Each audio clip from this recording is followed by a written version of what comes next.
Hey, everybody, and welcome to another episode of Up Your Alley. It's a podcast with two best friends. That's me. My name is Taylor Egger, and with me, as always, is my best friend, Jake Baggett. Say hi, Jake. Hey, buddy. It's a show where we recommend things to each other. Then we come back the next week and grade them on a scale of 1 to 3, depending on how much the other person's recommendation was up our individual alleys. Today, we are going to be, or whenever you listen to it, but today for us, for you also today. This episode. But a different today. There you go. You're better at this than I am. Yeah. Yeah. Do you want to do the call to action? Tell people to subscribe? Make sure you smash that like button. On YouTube. Smash that bell. On YouTube as well. I'm just going to go right back to the smash well. Smash that 5-star review. There it is. Smash that comment. Put in the comment smash if you smash to this podcast. I don't know if we want people to be smashing to Yes, this. everybody. I want to call to action. Everybody smash and then write smash in the comments. Do not do that. Yes. Or do. It's good for engagement. I've been going down the YouTube and everything rabbit hole in all my spare time of algorithms and like how to do everything. Yeah. And apparently it's just like everyone that has worked with the algorithm, they're like, well, how do we do this? And they're like, we're not going to tell you. But we know how it works, but you figure it out. Yeah. Because Isn't that fun? They don't want people to know why people like what they like, because I think it's beautiful capitalism at work. No, this is my cash cow. It's just, if you make something better than me, right, I will get rubbed out. And I think it's all about retention, just getting people to stay on that platform. So whatever platform you're listening to this on, stay on that platform after you listen to this. Do everything. Find another podcast on Spotify to listen to. Speaking of which, did you hear the podcasting news on Spotify? No. Mr. Joseph Rogan, his contract was up. Yeah. And Spotify came back to him and was like, hey, we'd like you to be exclusive again. And they gave him a reported $250 million. Are you kidding me? Yep.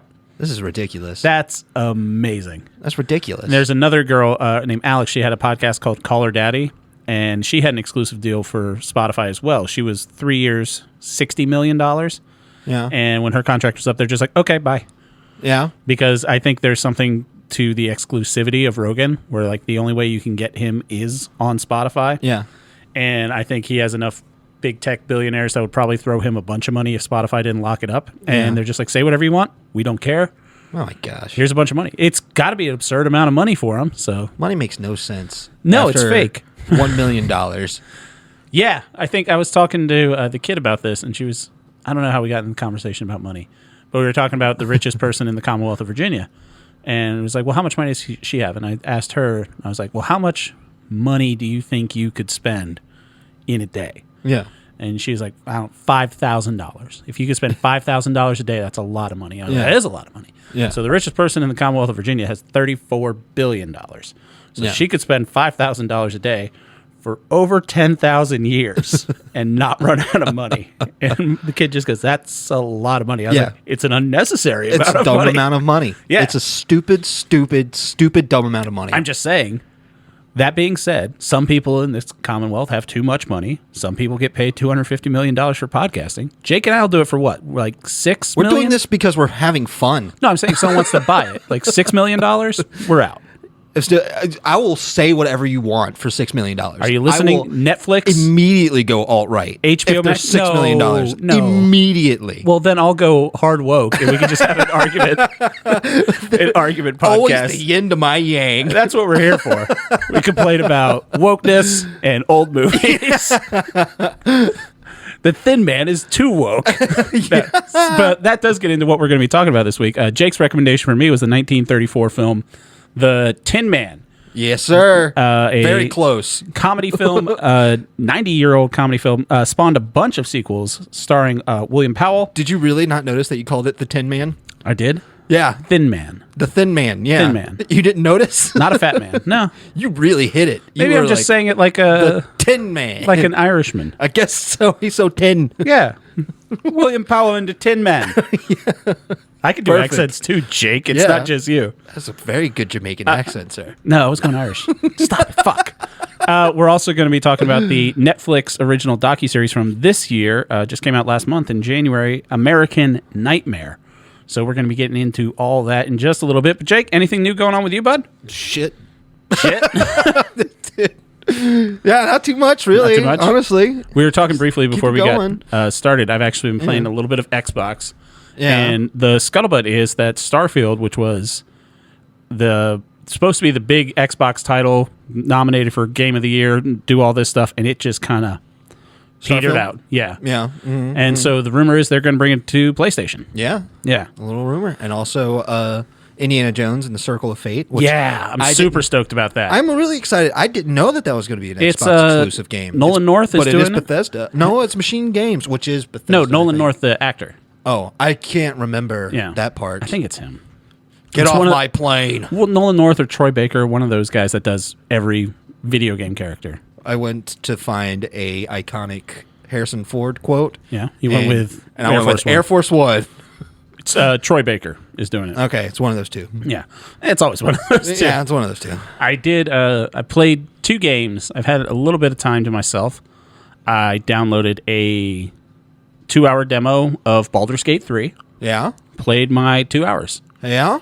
Yeah. And I don't know. I feel it was the perfect amount of time to play it. Yeah. When they're like, you're going to want to buy this because Yeah. it's not like, holy shit, I need to do this right now after the first 30 minutes of gameplay. Yeah. But afterwards you're like, all right.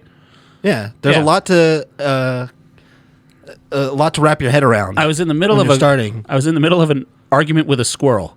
Yeah. And then the game just backed out. And I was like, oh shit, I hit the PlayStation button. And then I went back and it's like, oh, your trial's up. And I was like, oh, yeah. I wasn't done talking to that squirrel. Yeah. So then they're like, you want to pay $70 and finish talking to that squirrel? And I'm like, maybe. let me sleep on it first. Hey, buddy. But yeah, it's cool. It seems fun. The mechanics of it are. It's a really good game, man. There's one of the first big battles that you get into once you're out of the squid ship, which I didn't know there were Cthulhu's in Baldur's Gate. Yeah. That's fun. There you go. And but it's like goblins are like trying to break into this little place. Yep. And it's you and the elf guy. And that took me, I died like 3-4 times because I'm like, oh shit, there's a lot more strategy involved in this. There's like a hell of a lot of stuff that you have to think about. It's not the simple RPG of attack. No. And Here's then, your percentage. And then you have to things move affect around. your percentages. Yeah. And you can affect their percentages on their turns. Mm-hmm. And just check out your environment and make sure that you use that. Move up properly. To the high ground and stuff like that. Mm-hmm. Yeah. Mm-hmm. It's a very well made game. Like it's once you get a handle on the I mean, I'm not breaking any new ground here. It won Game of the Year. Yeah. But yeah, it might be. You can see where it's coming from a little bit now, though. I can kind of see it. Yeah. So I played probably 2 hours of a couple different games. I played 2 hours of Baldur's Gate.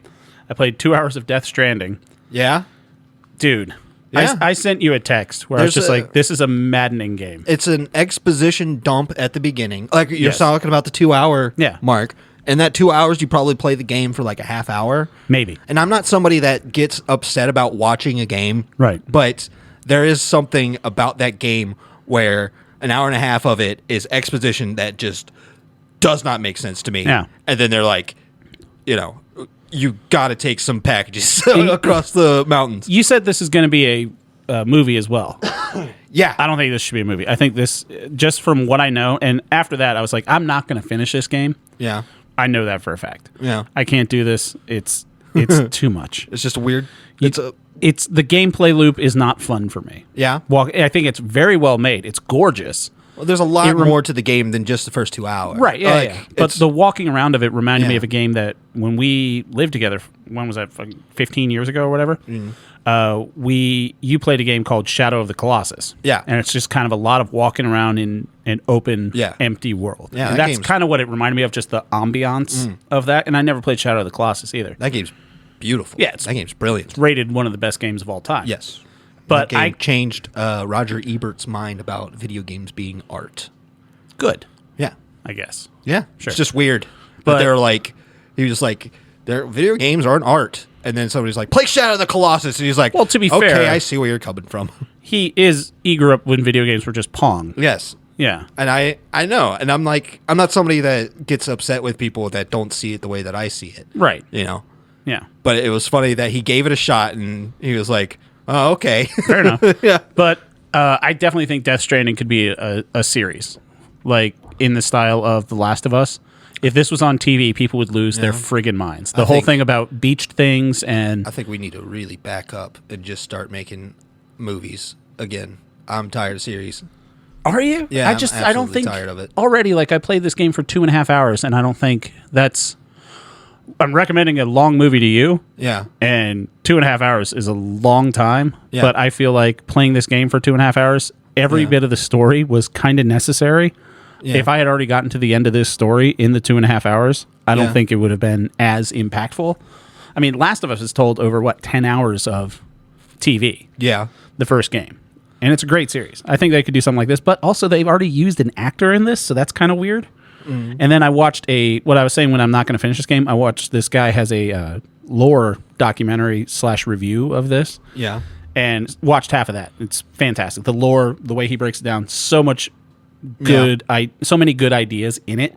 Yeah. And I see where Kojima was just like, there are these people that are obsessed with delivering, and they want all the likes, and they're going to steal your thing, and they're going to get likes. I'm like, all right, here's the Kojima commentary that we all come to video games for. Mm-hmm. Going back to Sons of Liberty, where he's like, you're in a game. Aren't games weird? Yeah. Isn't this a weird thing we're both doing?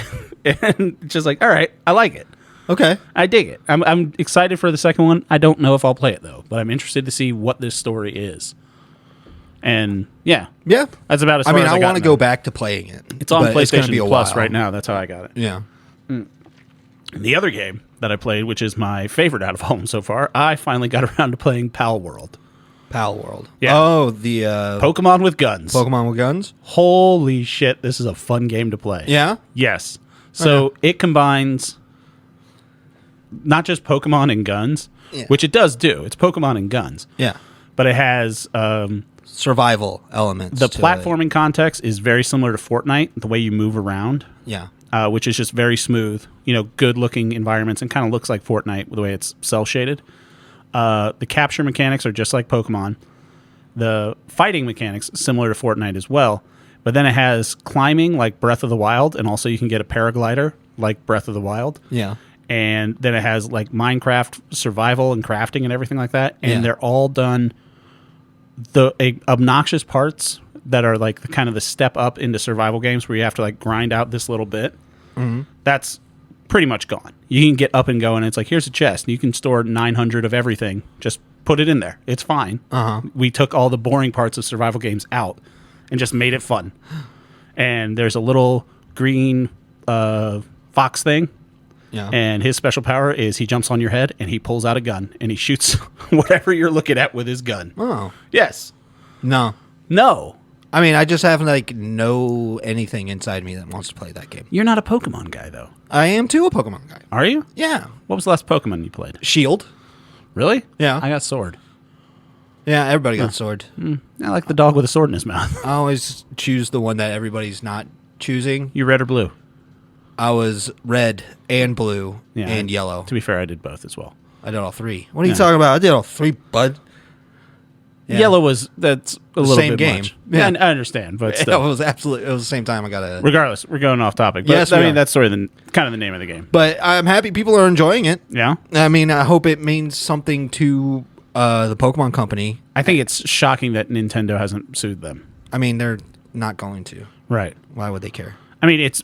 They cease and desisted a mod where it changed all the pals to Pokemon. I could see that, yeah. I think it's funny that this studio just made a better Pokemon game. Yeah. And Nintendo's got to just be like, oh shit, we should have just done that. What they're doing is going, maybe there's some stuff that we can take from this. I would hope that Nintendo would have gone the route of, you know how like when Instagram came out, Facebook's like, oh, that's a better way to share images than what we have. We'll just buy it. Yeah. And so Facebook, or now it's Meta. Meta bought Instagram and shit like that. And kind of tech companies will swallow up these smaller little competitors.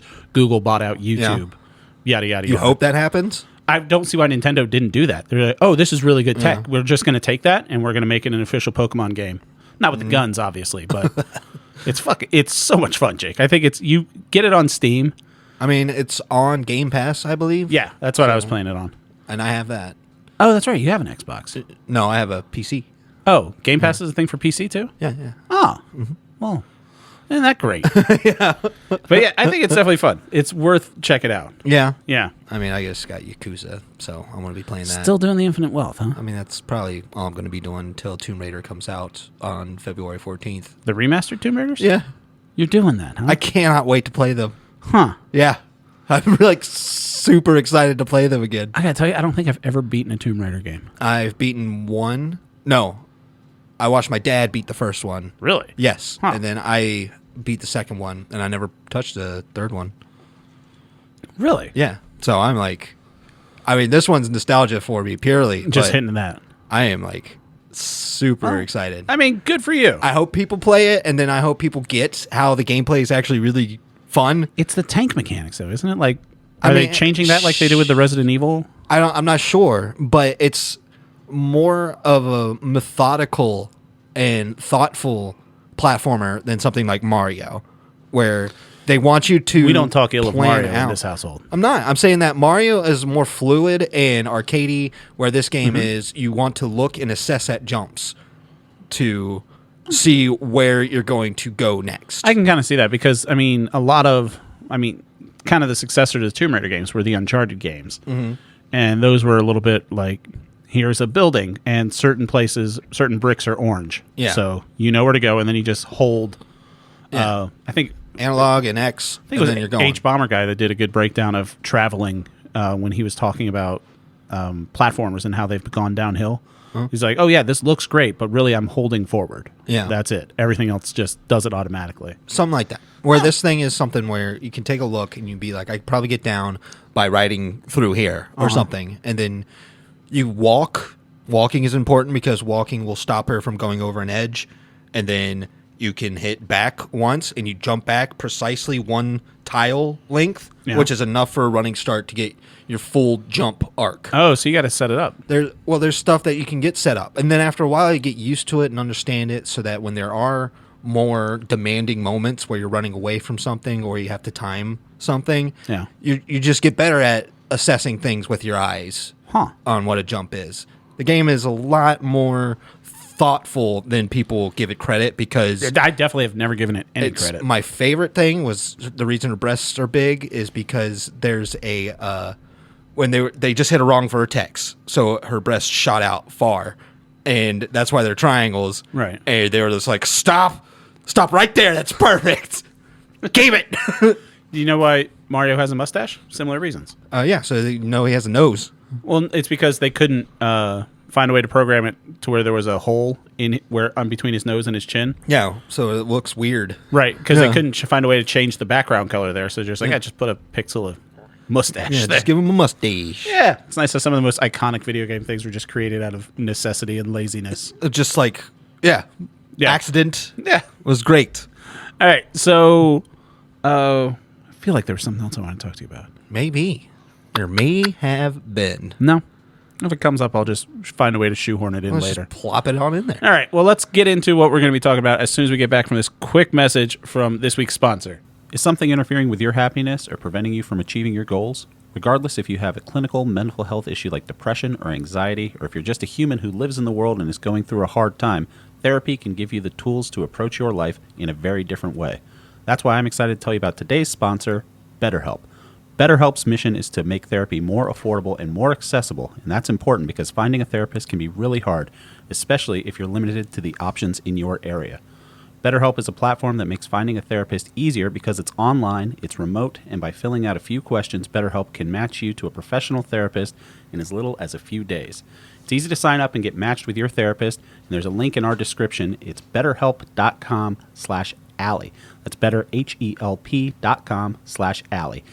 Clicking that link helps you support this channel and also get you 10% off your first month of BetterHelp so you can connect with a therapist to see if it helps you. And because finding a therapist is a little like dating, if you don't fit in with your first therapist, and that's common, you can easily switch to a new therapist at no additional cost without the stress of insurance or who's in your network or anything like that. I'm a big proponent of therapy, and anybody that knows me can attest to the difference that it's made in my life the past couple years, and I recommend this program to anybody. So if you're struggling, please consider online therapy with BetterHelp. Click the link in the description or visit betterhelp.com/Allie. That's betterhelp.com/Allie for 10% off your first month. And we want to thank BetterHelp for supporting our podcast. And we're back. All right, let's get into my recommendation for Jake first, which is the 2024 True Crime television series available to stream now on Netflix, American Nightmare. 3-part series. Jake, you can attest to this, moves at a good clip. Yeah. Like, it's 3 parts, but it's easy to sit down and watch all 3. It's not a slog of a documentary. No. 3 episodes. I don't like how coy you're being. Thinking about about what you're talking about. the documentary I had you watch. And so far, our assessment is you can watch it. I think that's fair to say. If you have Netflix. So this covers, it's about a real life case, obviously true crime. That was dumb to say and clarify. March 2015, the kidnapping of Denise Huskins from the home that she shared with her boyfriend, Aaron Quinn, out in California. Investigated by the police. Originally, this got swept up. I don't remember this when it happened. Do you? I don't know. It was a national news story. Like, they're showing clips from like Good Morning America and stuff like that. I don't know what I was doing in 2015, but it wasn't this. Yeah, I don't watch the news. So it was kind of billed in the news as a real life Gone Girl situation. That's why you recommended this. No, I was thinking about trying to sneak this into All Affleck April. As soon as they were like, have you seen the movie Gone Girl? And I was like, what the hell There is this? there is a point in there just like that Ben Affleck movie. Yeah. And I'm just like, yes. But no, unfortunately, April this year only has 4 Fridays. Otherwise, this would have made it into All Affleck April. One year we'll get a five Affleck April. Yeah. But regardless, so it's a really well made documentary, and I think it's a good documentary because it's not narrator focused. It kind of just lets it all play out as it wants to. Great interviews, great, well edited, keeps you on your toes for something that, like I said, had I known the outcome of this case going into it, I don't think I would have enjoyed this as much. Yeah. It kind of played out as a more of a mystery because Yeah. it's not like the last true crime thing I let you watch, or made you watch rather, was The Cult of Mother God, which that opens with she's dead and she's blue. Yeah. So you kind of know what you're getting into. It's like eventually this woman's going to die. The mystery is why is she blue, but then we Yeah. find that out as well. In this, it really, every episode kind of leaves you at a different point. So the background of the case is Denise gets kidnapped. Aaron gets pulled into questioning because the police automatically think this dude did it. I mean, Like, you got to he's question the boyfriend, the guy that was there. Right. What the did you crazy see? story is And then that it's- someone broke yeah. into their house. Waving a laser pointer in his face. Right. Taped him up, put on swimming goggles that were all blacked out. Yeah. Said, you got to stay here. I've got cameras set up. You can't do anything for whatever it was, like 10 hours. Yeah. We're going to take her.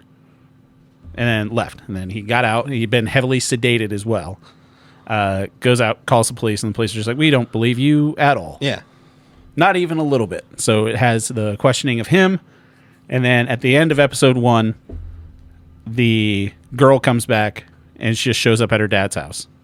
And then you're just like, at the end of episode 1, you're like, oh, she faked this whole thing. Yeah.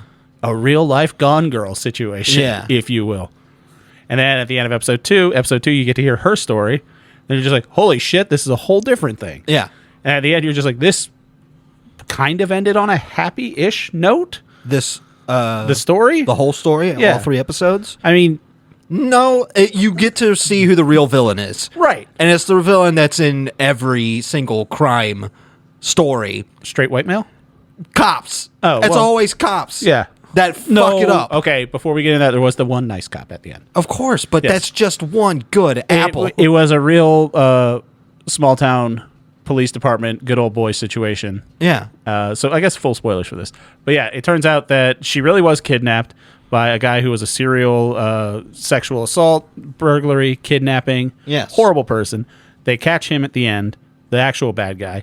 The police officers, they end up having to pay out because they just 2.5 million, good bag. besmirched this woman Yes. in the press. Who was the a second press who was a true victim meeting of that they crimes. had was Yeah. like she wasted our time and resources Horrible. that we could be using to solve real crime. Right. And And it's it just, was a real crime. and it's just wow. I think the one of the quotes from the police when she finally escaped or was released and she went back home, the police officer was just like, let's burn this bitch. Yeah. And they just dragged her name through the mud. Yeah.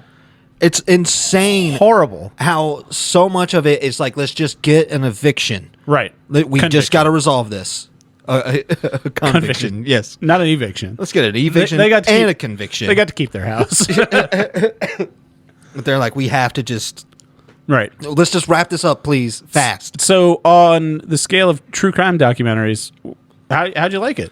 As far as just purely entertainment, not the source material, not anything like that, just purely on an entertainment value. I hesitate to give it a 3. Mm-hmm. I do believe that it's a 2, but I also just don't know how I feel about these types of things anymore. Really? Because... It's one of the most popular genres in podcasting, Yeah. films, documentaries. Because it feels manipulative towards me, trying to make me feel this way. Like at the end of the first episode, it's directed and edited that way to make you believe that the boyfriend is in on it. Right. You know, and they're doing that to fuck with you. So how'd you feel at the end of episode 1? When the boyfriend goes in, I found him to be untrustworthy, but I've been wrong before. When he brought up the wetsuits, I was wrong about this.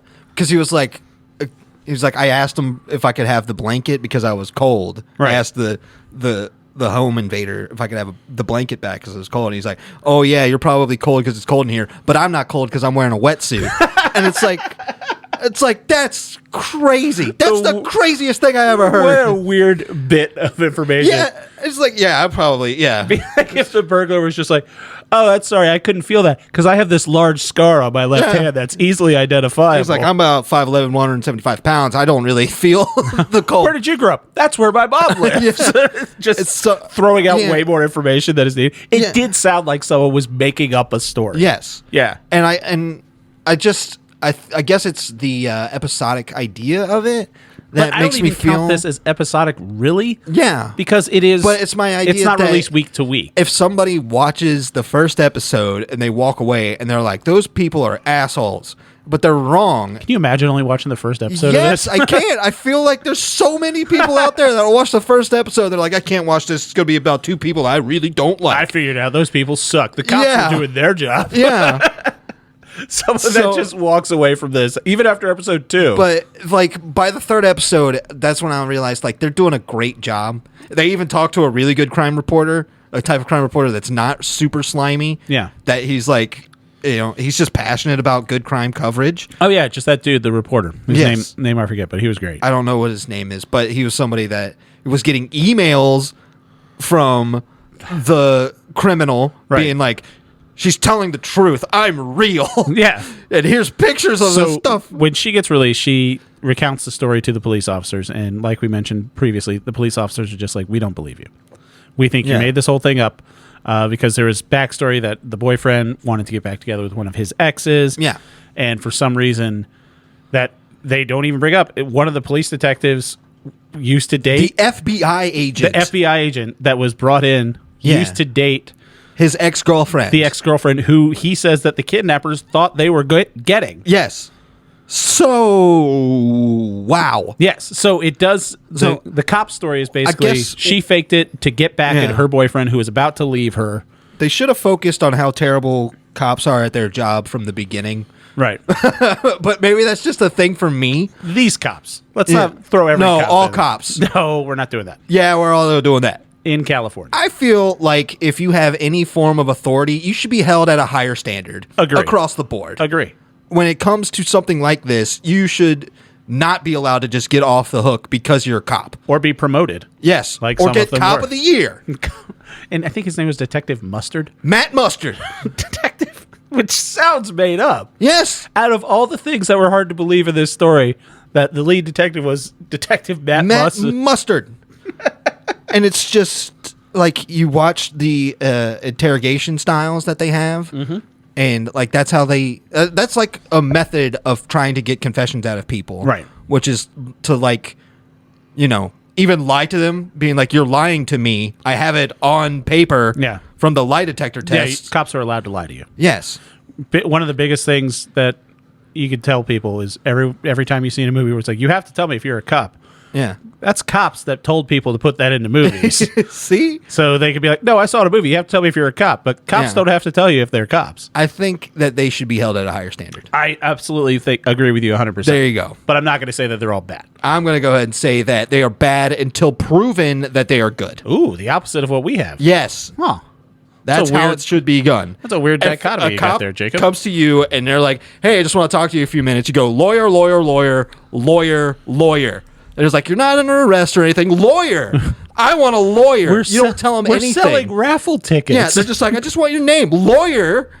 Don't give them anything ever, ever, because all they're doing is trying to say the worst thing that they could be doing. Let's say this is that they're trying to get a conviction. Uh-huh. So if you give them any information, the worst police officer is trying to use that to get a conviction. Right. The best case scenario is that they're trying to help you. That's great, but you can have that with a lawyer present that's going to help you make sure that you're not dealing with the worst. I feel like you're in the pocket of big lawyer. I wish, man. I hate that we have to rely on lawyers. I hate lawyers. Lawyers are good. Lawyers are we know good lawyers. Oh, yeah. But we also know very scummy lawyers. That's true. Yeah, that's true. Fair point. But anyway, so there is a great cop in this, the cop at the end, Yes, she's wonderful. who she works basically when the whole thing comes together, and she cracks the case, finds out who this guy is. This guy Yep. tries to break into another home, and she kind of pieces it all together. She's right place, right time. She has the initiative, and she finally, solves the case, cracks the case. Yeah.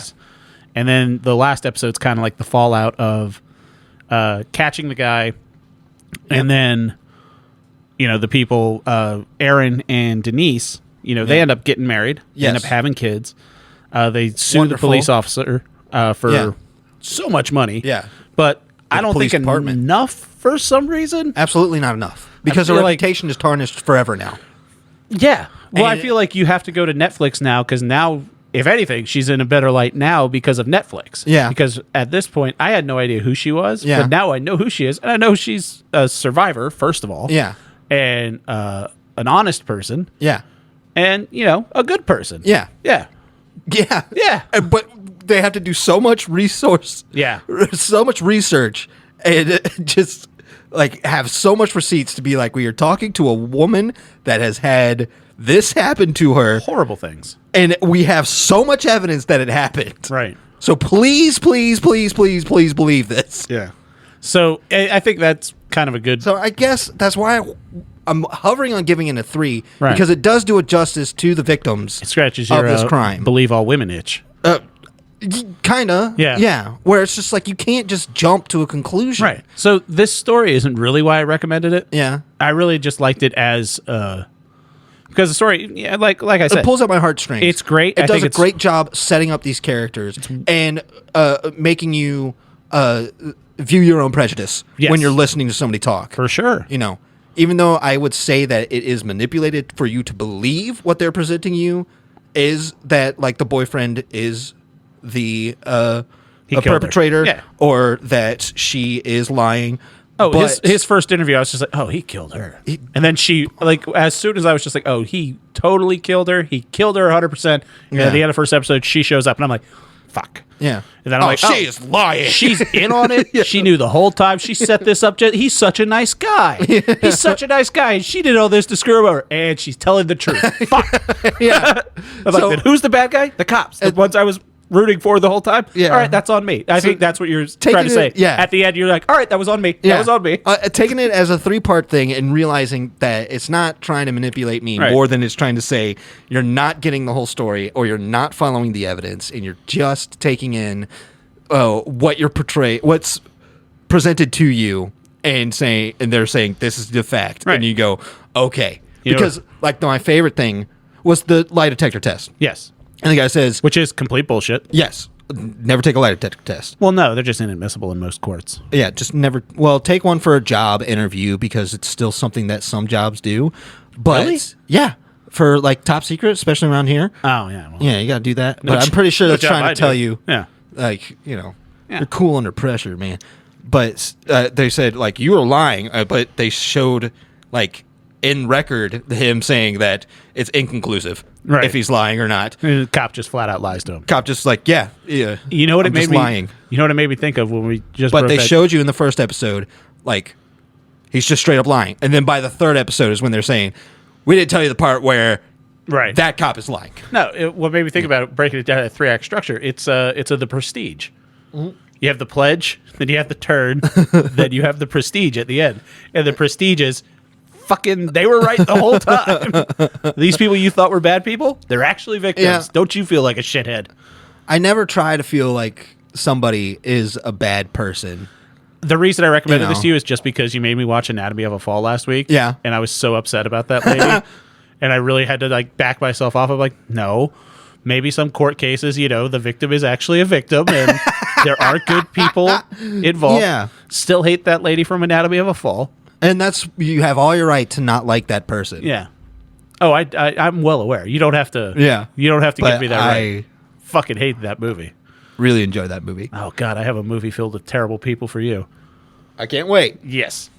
So yeah, but as a whole of the way it was made, I think it's great. If you want something to watch where you're just I chilling, would say on watch night, it. Yeah. If you like true crime, incredibly watchable. which statistically you do, watch it. It's one of those things that it'll be in the cultural zeitgeist for like a month, and then it'll be gone.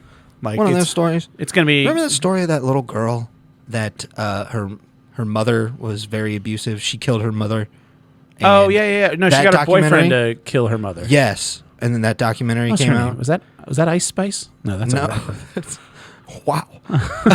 No, I can't What's her even name? remember her name, but she just got out of prison recently. Yeah. Yeah. I hope she's doing well. That poor lady. That was a very shocking documentary right there. Yeah. What was her name? I can't remember her name. Gypsy Rose. Yeah. I wasn't far off with Ice Spice, to be fair. I'm an old man. These are names that I've just heard. That was a very old man thing to do. What is this Ice Spice I keep hearing about? I wasn't far off. Yeah. That In was my great. addled, middle-aged white man brain, in my middle-aged white dad brain, Ice Spice and Gypsy Rose as names that Yeah. I've heard people say Yeah. without any real, frame of reference for who they are or what they've done. Yeah. I've heard these names before. You can see where Gypsy Rose and Ice Spice kind of gets knocked in there. They sound like just two words. Yeah. There's things I don't know. What's a Doja Cat? I don't know. But people say it all the time. Can't tell you. That is so funny. But Shut yeah, up. Yeah, I'm an old man. I don't care. this is one of those documentaries like Purgatory where Yeah. I watch it and it's more fascinating, Mm-hmm. the entire process of it and how much it creates a character that you kind of relate to Yeah. enough to empathize with, and it's just like that's powerful stuff. It's really powerful. Yeah. So Yeah. So everyone should check it out. American it's Nightmare. a 2, but it's like really hard for me to say it's a 2 when I can convince myself in my real- brain that it could be a 3. Real borderline for you. Yes. Yeah. Well, I'm glad you enjoyed it. I did take enjoy it. it. I'll take it too. Yeah. So that's American Nightmare, available to stream on Netflix. Gets a 2 from Jake, gets a 3 from me, and the film Gone Girl also gets a 3 from me. You have to recommend it to me so that we could give the podcast. I don't think. I can't I wait. don't know if Now Gone that Girl's the gonna make it- rule Is that whatever I decide is the podcast? All Affleck April is gonna be so many ones No. for the Ben Affleck movies. All Affleck April is going to be bulletproof. First of all, That is so you gave, funny. You gave Phantoms a 3. So That movie's really you good. gave Reindeer Games a 3 too. Did I give that a 3? Probably not, but I'm lying. Yeah, Yeah. that was a big lie. Yeah, it was. Pretty sure I gave that one a 2. You might have. It's not important. There's no way to tell. That was all last year. All right. So, yeah, watch American Nightmare. So, let's get into Jake's recommendation for me, the 1934 film The Thin Man. Yes, sir. Thin Man. Thin Men. Starring William Powell and Myrna Lloyd as their characters Nick and Nora Charles, which they made a bunch of movies. Yes, they did. Goodness gracious. So, this was. I own them all. I only seen the first one, and going back to watch this first one again makes me want to watch them all. Huh. Yeah.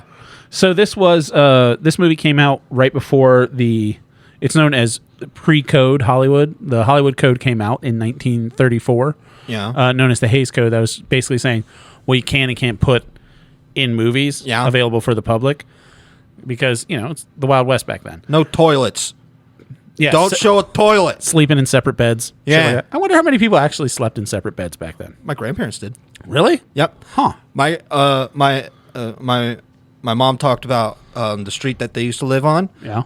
There was a couple that moved in to a house, and they were the only couple that actually slept in the same bed out of all the friends. Scandalous. Yeah. Was it 2 twin beds? I don't know. Huh. Oh, for my grandparents? Yeah. No, they both had full size. Nice. Yeah, they know how to Stretch live it the up. ponies out. My gosh, dude. It sounds like the life. That's the dream. Yeah. And they weren't separate. They had separate rooms. Dude, living up. See? Yeah. That's a great idea. They're not wrong. Yeah. My parents You snore, right? She snores. Yeah. You just, all right, I'm going to go to my room. I used to snore real bad, but I fixed that problem. But, my parents had a bed that was adjustable. Mm-hmm. I used to love that. It was an old-timey adjustable, and it had like a remote that was like attached, like hard bolted into it. Like it's I remember the commercials. Adjustable bed from the 1980s. Yeah. Like it was fun, and it vibrated a little bit too. It was fun. We called it the jiggle bed. Don't know why, but yeah, it's fun. So regardless, this is pre-code Hollywood. Yeah. I wouldn't say that it's a bawdy movie. There are a couple jokes in here that apparently got flagged and might have had to been edited a little bit. Had to have been a sexagenarian joke. I mean, that was a funny bit. So, Jake, why'd you recommend this to me? I don't know what I might have said in previous episodes that made you want to... Maybe you blacked out. Maybe, I don't know. I went on a bit of a tear about old movies. Something popped in you that decided that you're going to set a stake that 1992 was when acting... No, because you gave Jurassic Park Yeah. That's fair. The barometer. Yes. I may have said in a previous episode, Jurassic Park was the first movie with good acting, and The Godfather drags. Yes. So I just don't believe that at all. Fair. So I decided the best thing to do was to show you one of my favorite movies. That's also one of the oldest of my favorite movies. Right. If it's not the oldest of my favorite movies. So I went all the way back to 1934 to show you William Powell and Myrna Loy living it up and killing it. Okay, so the film is centered around their characters, Nick and Nora Charles. They're a couple. He's a detective. She's his wife. Quick talking, bantery wife. Yeah.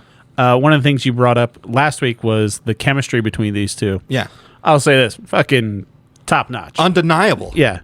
So they made a whole bunch of these movies, which I can completely understand because these two are just there to talk like an old-timey person. They're dynamite together. They're dynamite together. So they did The Thin Man, and then 2 years later they did After the Thin Man, then Another Thin Man, then Shadow of the Thin Man, then The Thin Man Goes Home, and finally Song of the Thin Man. Yep. They also did other, William and Myrna did other movies together that weren't Thin Man related. Well, they're very versatile. Yeah. So the plot of this movie is it opens up with a guy, professor, or an inventor type guy. He's just like an inventor. Vaguely business related, but does like he's got a technology, old timey technology. Yeah, but he's got a happening new idea. Right. That's just going to be the bee's knees. Yeah. So he's keeping it tight-lipped. See, ain't telling you're nobody. You're doing that accent. It fucking drives me crazy. And that what voice, that accent, that mid-Atlantic, or we are mid-Atlantic. No, it's not mid-Atlantic. What's the term for that voice? See, transatlantic. See, that fucking drives me bananas. I hate it so much. I'll try my best. I hate it so much. I'll try my best, but this movie is filled with it. Yes. And it kind of lights you underneath with it. Yeah, there's a lot of guys that would call women dames. Yeah. Dames and bras. That's my favorite. Is like, so you're just going to be dancing around the maypole while I'm in there. And I was like, that is the coolest saying that we need to bring back. Yeah. So, but yes, inventor. He's got a great idea, and he's going to be leaving. But couple months. But his daughter shows up. His daughter shows up. She's getting married. And he's like, I got just the thing for you. So he goes up to check the bonds that he has. He's going to sell those bonds that he took. She says, we're getting married on New Year's. He says, I'll be back by Christmas. Yep. And so he tries to get those bonds. They're gone. Talks to whatever dude that he hired to be in the office. Can't even tell you what his job was, but he's like, the secretary. She's the only one with the combo. Yeah. Go get her. Mm-hmm. So he goes over to there, Mrs. Fox, and there's already a ne'er-do-well at her apartment. Yes. And he's in there, and he's like, look, I need these tooth sweet, and I need these now. She's like, I ain't got these monies, boy. You're doing it.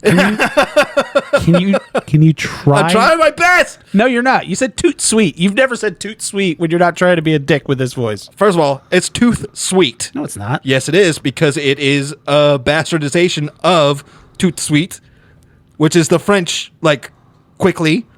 You change it to tooth sweet. Huh. Yeah, man. I don't. I know what I'm talking about. All right. But you're better at this voice than me. It's $50,000. And she's like, I can give you $25,000. Yeah. And he was like, that's, not good for me. So you're going to have to work this out. Right. Christmas comes up. He's not back. No show. No show. Clyde. And worse yet, Mrs. Fox is murdered. A murder most foul. Yes. Yeah. And now that's where our friend, the Thin Man, comes in. So Nick's on the case. He Yes. gets pulled into the case. He's a retired detective. Him and his wife, they're at a party. They're drinking. His wife is super rich. First of all, this dude has a drink in his hand constantly. He is so drunk the entire time. movie. Yes. It is so great. It's almost like fuck. I had a good thing. Like Mr. Bean and Don Draper put together. Really, just like the cartoonishness, but also always being drunk. Yeah. It's just fantastic. It's so good. He's just as charming as he is drunk. Yes. Yeah. Yeah, it's a fine line. Some of us can walk it. But He wakes up in the middle of the night and grabs a and he drink. just walks to the foot of his bed to make himself a drink. My favorite thing is when they're so the part of the filmmaking about this, it's a stage play. It's a stage play that they filmed. Like everything's like you're in this place, and then you're in this place, and then you're in this place. Well, I would say it's more of a limitation of cameras, Right. That's all I'm saying. That was one of the things that in my rant I talked about is like a lot of these people were stage actors that came into film. Yeah. So a lot of times they weren't good at acting on film. I think a lot of these characters or these actors were a little bit more nuanced. Yes. And I think there was a good amount of close-ups on these people. What saved this movie from being insufferable is that it was so well written. Yes. It's the same way that you can watch old like 1940s or whatever versions of like Shakespeare's comedies, and the fact that the writing is so strong and it's so quick back and forth. Like if you're watching like a really good production of Midsummer or Merry Wives of Windsor or Taming of the Shrew or any of the really good Shakespearean comedies, the writing is so good that as long as the actors are saying it in rhythm, it hits. As long as it has good direction and right, people understand what's going on. Exactly. The actors understand what's going on. So They can sell it. I will say this, written fantastically. Yeah. I'm not a big fan of the camera work because there is none. It's just let's put it here, make sure the shit's kind of in frame, and y'all go. I kind of disagree The with acting you. wasn't... There was a good amount of play with light. There's a lot of times where lights turn out. No, I'm saying like camera works. There's not like big close-ups or big panning shots or anything like that. There's no. It's 1930s. It's fine. I'm not saying that as a dig why I didn't like the movie. I'm saying for this time it was fine, but it was just the writing that carried this. The writing and the acting. The voices were fucking horrible, but just the two leads were great, and then there were a couple of other smaller roles that were very funny. They have a party. At one, it's the Nick and Nora's Christmas party. Infinite playlist. Stop. You wanted to say it. I did, but I had to stop myself. So Nick and Nora's Christmas party. It Infinite reminded me playlist. of the Go ahead. their Christmas party reminded me of the scene in Ghostbusters when Rick Moranis is having a party and it's all of his accounting clients and he just keeps walking around and introducing everybody. Yeah. And just giving them, and I was just like, oh, that's clearly whoever blocked out that scene in Ghostbusters. Yeah. This has got to be where they got it from. Well, yeah. It's one I of can those see things. what you mean, but like this has got a great punchy Yeah, it's rhythm well-written. to it. Yes. And it just you feel the chaos of a party going on, and he's He's circling around these people. People are singing and dancing. People are patting him on the back. Hey, Nick, we got to see this thing. There's one guy that's crying and he wants to call his mom. Yeah. But that had one of my favorite lines in it. A great moment just between Nick and Nora. Don't. And where she says, "Is that my drink?" Yeah. And he says, "What were you drinking?" She says, "Rye." And he takes it and he downs the entire drink. He goes, "That was yours." And she just like hits him. Yeah. And it was that playful kind of hit that wives get where you're like, "Oh, yeah. you're being Their funny." whole thing is just them being like that. Right. And That's the most beautiful thing of this whole movie. I really think she carried it more than he did, because characters like his... That's one of my favorite things. Well, you like the fucking... What's his nuts that we did the episode on? Babu. The guy in Los Angeles. We did the whole fucking episode about it. The guy in Los Angeles? Long Goodbye. Oh. You love Cool? You love a funny, hard-boiled detective. Well, yeah, but I also love Myrna in this because... No, that's what I'm saying. She's what sets it apart, because there was no... Yes, I'll agree.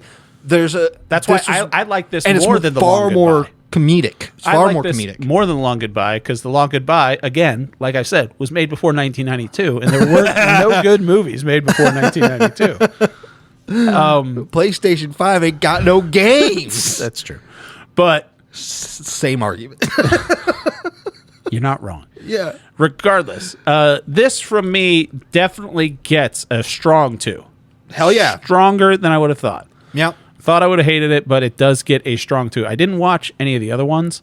Yeah. And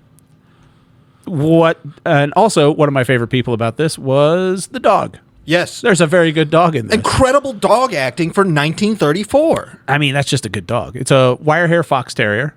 Yeah. Dog's name is Skippy. I did some report on Skippy because I love a good boy. Skippy lived to be 20 years old. Holy. It's a good boy. It's a pretty good run. And that dog was on command, but you could tell, like, when they cut to the dog. Yeah.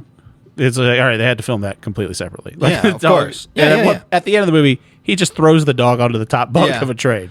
Yeah. But, yeah, I think this set up great characters. Yeah, beautiful characters. I would watch more. I'm not going out. Yeah. When Nick is actually in the thick of the case now, and he's going to go out without Nora, and Nora is like, that's like the only time that she shows like her actual feelings for him, where he's like, goodbye. He's like, goodbye, darling. Just being like really kooky about it. He's like, no, I want a real goodbye. And she's like, oh, I think somebody loves me. He's like, that's not it. It's not that I love you. It's just that I've come accustomed to you being around me all the time. Yeah. It's like you could see that, they love playing back and forth with each other, but it's also a very serious and beautiful relationship that they got going on. Yeah. And it's just so doggone well acted that I think it sells the whole damn thing. Well written. What does that mean? The writing is what saves this. If they were just reading the scripts back and forth to each other as a radio play, it would have been fine. But I don't know how to get through you. Listen. You put up your own blocks, man. You gotta understand. You're limiting yourself from enjoying something. Nope. You gotta understand that I've set myself up, and I'm not willing to admit defeat I feel that. yet. Yeah. So I'm trying to come up with excuses as to why I liked this.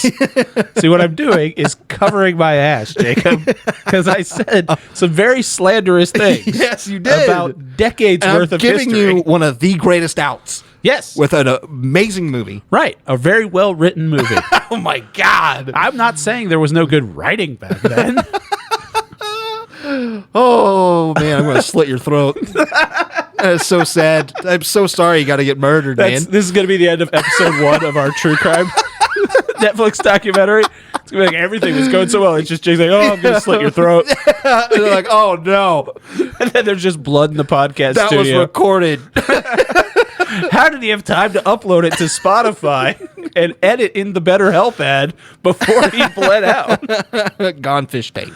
Oh, it'll be pretty fun. But yeah, this is good. It's available. Like I said, I rented it for fucking $3, $4. $3 on Amazon. Yeah, they got all of them on there. Of course, I got it. So if you want to borrow it, just let me know. Let Jake know.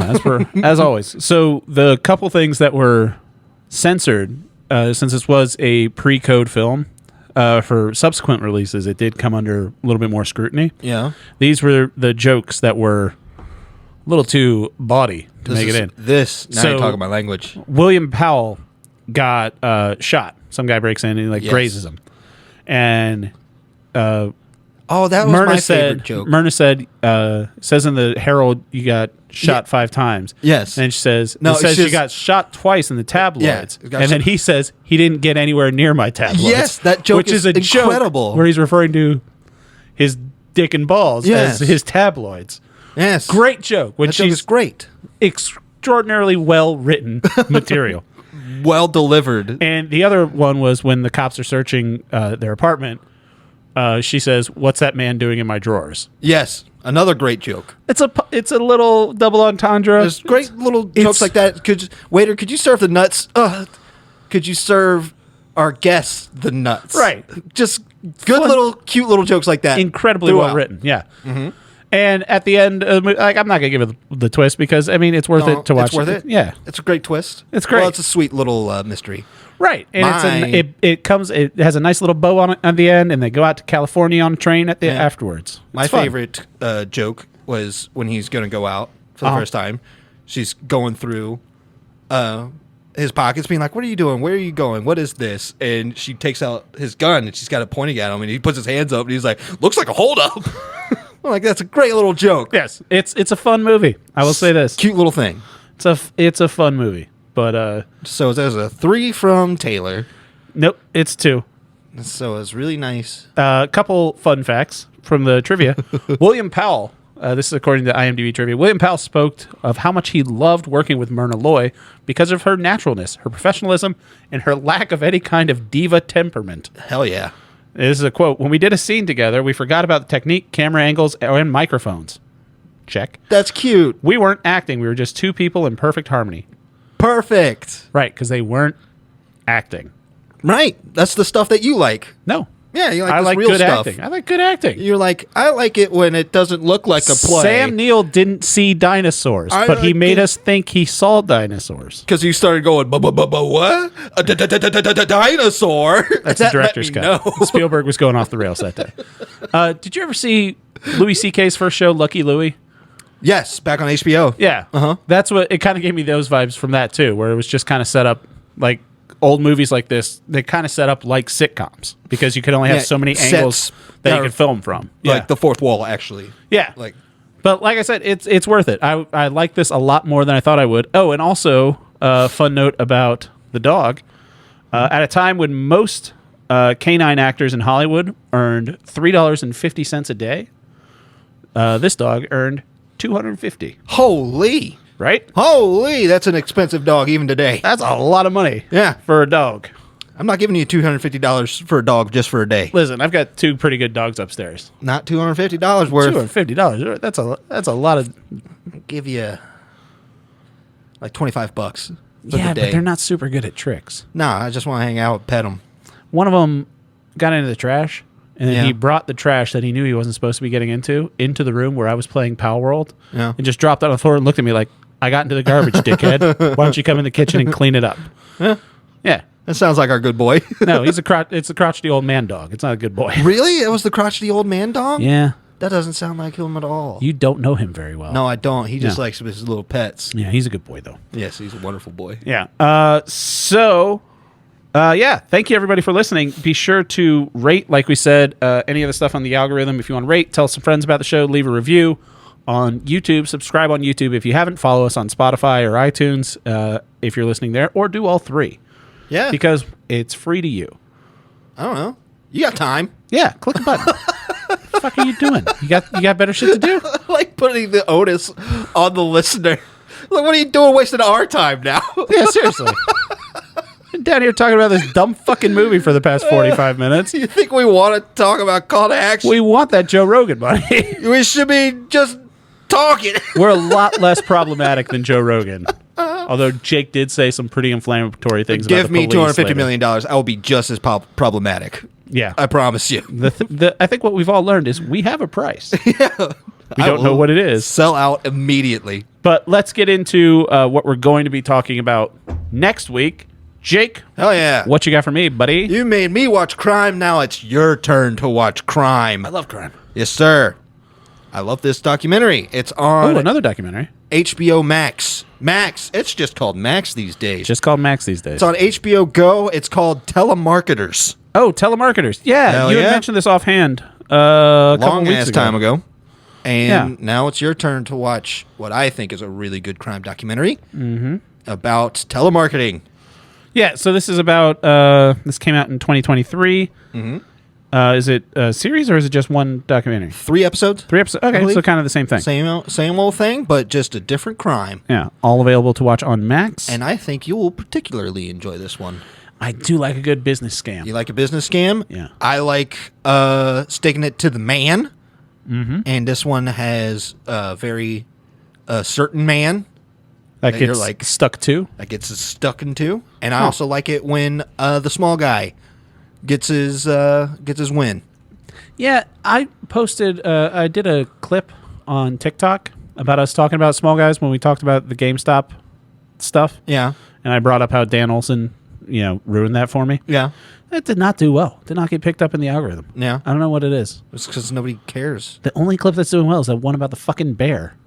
Yeah. It's got like People love the bear. over 20,000 views. I want to hear about the bear. Nobody cares about GameStop. Nobody. That's why nobody cares about this movie. It was a good movie. It was worth it. All right. I'm going to watch Telemarketers for Jake. Jake, we're going to continue our quest to see most of the Oscar movies. And you are going to be watching this week Killers of the Flower Moon. Hell yeah. It's about time we talk about it. Sure thing. I love a Scorsese flick. It's A man, I will honestly say, made movies before 1992. hold on. Yeah. And he made one of the best crime movies ever. So, Goodfellas came out in 1990. yeah. And that movie is incredible. That movie is incredible. I might have to reevaluate my spectrum. Oh my gosh, it started in 1990. That's crazy. You know what I found? It's probably You know what 87. we It was probably the talked year about? I was born. This is exactly what I bring up. I was on Twitter and I was walking called around. X. Never going to call it X. mean I knew X? you were going to bring it up. I was on Twitter X. and I another podcast, Yeah. another guy talking, and he was saying that movies didn't start to become good until the year 1995. Okay, that's just infinitely not You true. know why that's true? Goodfellas for came out him? in 1990. It's because he's younger than us. And What he was year like, was he born? Younger than us.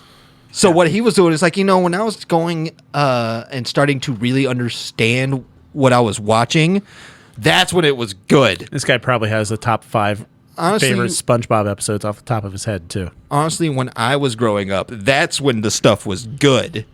And anything before, I was a little baby, so I just think it didn't work. And when you cover my eyes, I think the world disappeared. So, you're born a year after me, right? 88. Yeah. Yeah. I'm 87. Uh-huh. Let's see. Top movies from 1987. Yeah, we can give it to 1987. Yeah, we can give it to 1934. Oh, 87. There's so many good movies. Untouchables. Oh my gosh. I don't Good know what one. that is. The Untouchables? No. That's Kevin Costner plays Elliot Ness. It's Al Capone. Yeah. Yeah. Never mind. 1987 was Full Metal Jacket, Raising Arizona, Spaceballs. Raising Arizona is an incredible film. We've talked about Raising Arizona. Yeah, Yeah. I do love that movie very, very much. Yep. But no, it's a full spectrum. There's always been good movies, just like there's always been good paintings. Just like there'll always be good things about any type of creative way that people create. We'll see. Once somebody sees a way that they can do something, there's a creative mind out there that says, I know how I can operate this to show my vision. So And that's why I like stuff. So you're saying that, are you looking to be surprised by something you thought would be bad that should be good? Because I might change my pick on you right now. I am more interested in... So I like the... Because there's something that you've mentioned verbatim. There's no way that's going to be good. And I've watched it, and it's good. that is so exciting Yes. that you're probably talking about, I don't know, Harry Styles music. See, you're like me with Ice Spice. I'm not talking about that. You just came up with a boy. You just said the name of a boy. Maybe. But I like things that can follow the rules and understanding of how like film works, but I also like people that don't understand it or Right. choose to ignore it, because that's how you get really cool stuff. Yeah. That's how you get The Room, or somebody that's incompetent in making a movie that creates a cultural phenomena.